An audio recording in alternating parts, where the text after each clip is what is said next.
Hello, hi, it's me toxiclowfive. And finally, today we have some news about Swordburst 3. Now, we've been waiting a very long time. The game was supposed to come out in February. Well, it was supposed to come out in December. Then it got delayed. Then it was supposed to come out in January. Then it got delayed again. Coming out in February. Got delayed again, although they didn't say anything. We're in March right now, and it's about to be April.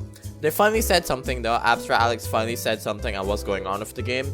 And that's what we're gonna talk about today. So first off, he's telling us why there's been so little announcements. So here we're gonna talk about them. This comes down to a few factors, mainly lots of game design being tweaked to make sure we have plenty to do. The overall code of the game is fairly complete and only needs a few more things. So we should be able to start showing some things off soon and ramp up testing. Right, pretty much what they're saying here is that the code of the game is finished. So like everything's finished. So I assume that's like the core gameplay, like the movement system, the coding for the mobs and all that stuff. So those are working fine. I assume the animation code is working and all that stuff. So the code is practically finished, and soon we're gonna get more sneak peeks of the game and so on and so forth. Now he's changing. Apparently there's some design changes for the design, and they're being tweaked. They're trying. Alright, so what they're trying to do for each floor. So say we went to floor. Let's go to floor 1. So here we are in floor 1. Now, as you know, if you want to, you can stay here, you can level up, you can do whatever you want. However, you don't need to. At level 5, you could easily just get to floor 2, like as if you wanted to. And that's what they're trying to prevent. They're trying to put a lot of content in one floor, so that when they release a floor, you know, like, oh my god, there's so much things to do. Like, so it's gonna be interesting. So the thing, well, how they're gonna do that is there's gonna be mining, smithing, cooking, fishing, and quests. So I assume there's gonna be a bunch of quests scattered all over the map, and some of those quests are going to require mining, or you to smith something or cook something for the person that's giving you the quest. So it should give you a lot to do, and that is good. I'm really for that. I'm glad that's in the game, and I'm glad that each floor has a lot of content so that we just don't breeze through them just skipping floors. I assume that's still gonna happen because people like speedrunning, but you don't have to enjoy the game is what I'm saying, because right now being on floor 1 sucks. Starting over and being on floor 1, there's no reason to be here. There's no legendaries, there's not really any rears that you really want, so it's just that you just skip ahead and move on, and you know, give you some optional things to do in the game, because you know, I love optional content like in bigger games, like things with a lot of like side quests. So you have a story, you have the main story, and then in the open world you have side missions that you could go do. So that's pretty much what they're trying to do here, give you side content.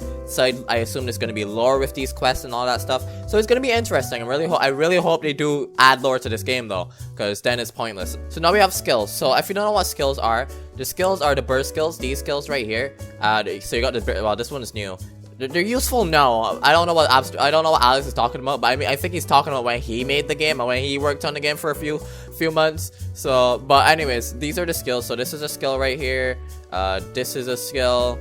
This is a skill. So that's all skills that are in the game and that work pretty well. There's also this, and this is also a skill.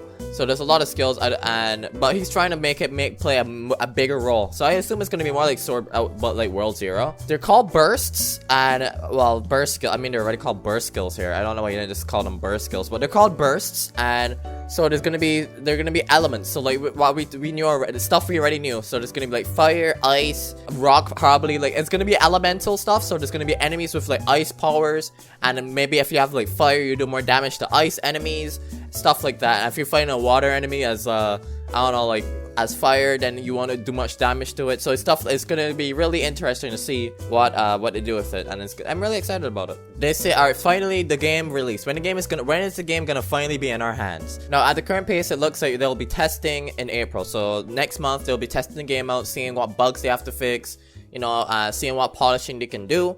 And hopefully in that time of April, everything goes smoothly so that we can get the game in May/June. That's what they said here. Public testing will be in May and June. I assume that's alpha. That's when the alpha comes out. I'm hoping so.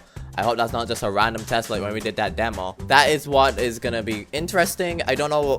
I don't know if that's gonna be alpha or not. Hopefully it is alpha. I really want alpha to come up by then, because we've been waiting for too long. There's been too many broken promises. Apparently it wasn't supposed to take this long, but they didn't want to rush anything, and I'm all for that. I'm okay with that. I rather what's that guy say? Wait, hold on. As Miyamoto once said, a rushed game is always bad, but a game that takes a while comes out good. I can't remember. He says something like that. My point is, I'm all for him not rushing it. I can't remember the quote that he says, and I feel like an idiot. But you know what I mean. You know what I mean. You know what I mean. Now apparently there's gonna be more frequent updates, so they're gonna finally show us everything that they've been working on in the background. We're gonna finally get more information. We're gonna finally get more updates. And it's gonna be good. We don't have to be left in the dark, and I'm happy about that. Speaking of dark lights over there, oh my god. Then the last thing they showed was a little sneak of the skin meshes and how the clothing's gonna work. Seriously? Are you kidding me? Right, finally they showed us skin meshes and how the clothing's gonna work. It looks interesting. I don't know how it's gonna work on all body types. I hope it works decent on all body types, but it seems to look fine to me.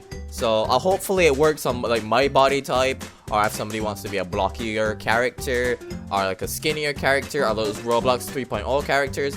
Hopefully it's good, and yeah, hopefully it looks good. You have Kirito's armor, so if you want to be knockoff Kirito, go ahead and you can wear that. But yeah, it's gonna be interesting. But anyways, that's it for Swordburst 3. That's all the news we've gotten so far. Looking good. Things are looking up. At least we aren't confused about if the game's gonna come out or not. So that's good. Anyways, thanks for watching. Don't forget to like, comment, subscribe, and tell me what you think about the current state of Swordburst 3. I'm very curious, and have a wonderful day. Goodbye.